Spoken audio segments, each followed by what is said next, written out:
Hello, my name is Ryan Kelly, and today I'm going to be doing my presentation on the summer acre research that me and Dr. Hensroth did, uh, titled "Getting Ready to Run: How Congressional Floor Speeches Precede Campaigns for Higher Office."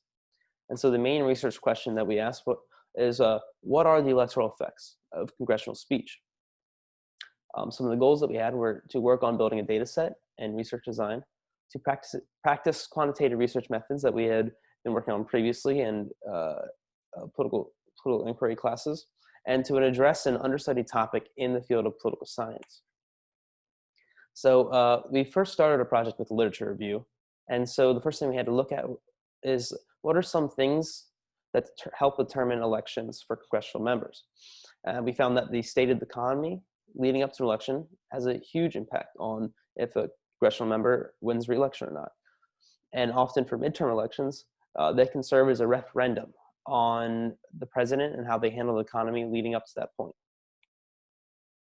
Also, being an incumbent gives you an advantage in an election, and incumbents have a huge technological and media advantage as well, as you have access to media outlets, as we'll address later. And so we also found that the message matters, and that the public pays attention to the messages relayed by their political party and the people who represent the political party.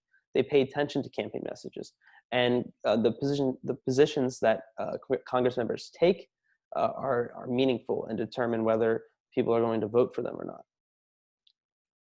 So in other words, the positions taken and messages sent by Congress members are what matter most to constituents and their evaluations of Congress people.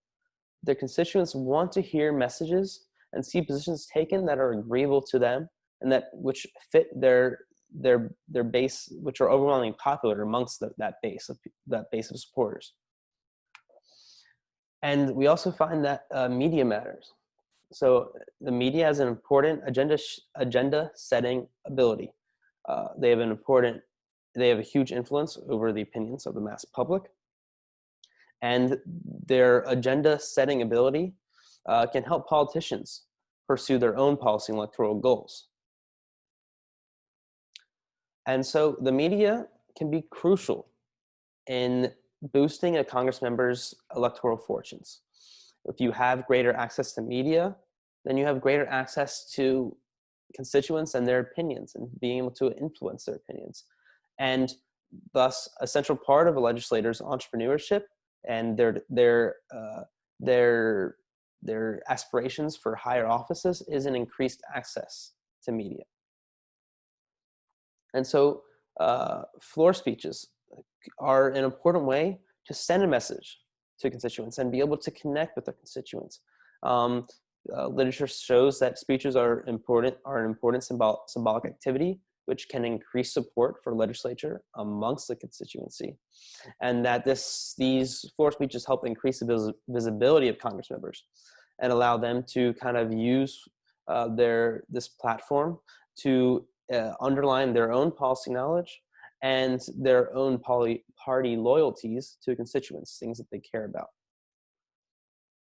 And so 1-minute speeches are a type of floor speech, a type of speech that gives Congress members an opportunity to speak about anything of their choosing, and which is free, and they're also able to, and they get this media attention and they reach a larger audience because, first of all, it's aired on C-SPAN and televised live on C-SPAN. And it also can be used and disseminated through other media outlets like YouTube to reach more constituents. And 1-minute speeches. So 1-minute speeches are used with electoral considerations in mind. They're used by disadvantaged members, people we would call freshmen, backbenchers, or even ideological extremists who sit on the outside of their parties, on the political spectrum of their party. And they're kind of used as an institutional safety valve to kind of protect them in upcoming elections. And so based on the literature review, we formed our hypotheses. And our first one was that Congress members running for re-election or higher office will be more successful when greater amounts of 1-minute and floor speeches are used. And our second hypothesis was that Congress members who win re-election or or campaigns for higher office will be more likely to use 1-minute floor speeches. And so our data methods. So the first thing we had to do here was to create a data set. And so we had a data set of 2,770 members of Congress, a large N size, a large population. And this spanned from the 102nd to 116th congressional session. We also included their political ideology score, so where they fell on the political spectrum, and this was a numeric value. And we also included the number of 1-minute speeches and the number of days on the floor that each member had. And so here's a picture of our table, our findings. And so pretty much what that table shows is that as the number of floor speeches increased, the odds of winning a primary election increased by 0.3%. And the odds of winning a general election increased by 0.5%. And the number of 1-minute speeches, however, didn't really show any increase in the odds of winning either type of election, a primary or a general election. And so to continue the findings, we did some descriptive statistics, and those showed that those who won primary elections had about 28.43 days on the floor, while those who lost averaged about 30 days on the floor. And those who won general elections had about 30.12 days on the floor, while those who lost averaged about 28.9 days on the floor. And also, those who won primaries made about 5.1 1-minute speeches on average, while those who lost primaries made about 5.35 1-minute speeches on average. And so what are these findings, what do these statistics show? So this tells us that congressional speeches maybe not as important as previous literature may suggest in determining the outcomes of these elections for higher office or for re-election for people who are leaving the House. And thus, if they're not as important as previous literature might suggest, or as that we might have thought coming into this, we kind of have to ask the question of why do congressional members even bother to make these floor speeches if they're not helping them in re-election campaigns? And it could be that electorally disadvantaged members believe these floor speeches are to be beneficial, even though they aren't really helping them at all.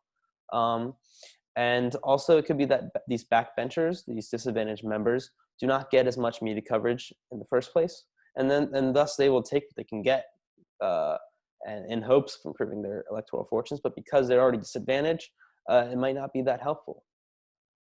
So pretty much the big takeaway from this is that while people do conduct these 1-minute floor speeches and participate in this activity, it is not really that important when people are in determining whether an individual's whether a congressperson is going to win an election or not.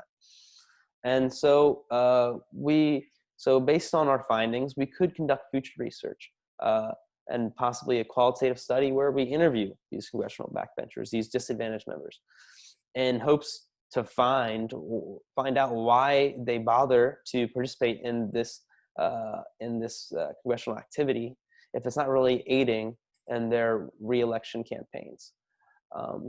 So that is all for our research. Thank you very much, and I very much enjoyed this. Thank you to Albright College for giving me the opportunity. This was really a great experience. Thank you to Dr. Hensroth for conducting this research with me. And thank you to my fellow ACRE participants for making it interesting and a fun summer where I got to, learn about a lot of different topics and kind of hear a lot of interesting research presentations over the period, over this like 12-week period. So thank you very much.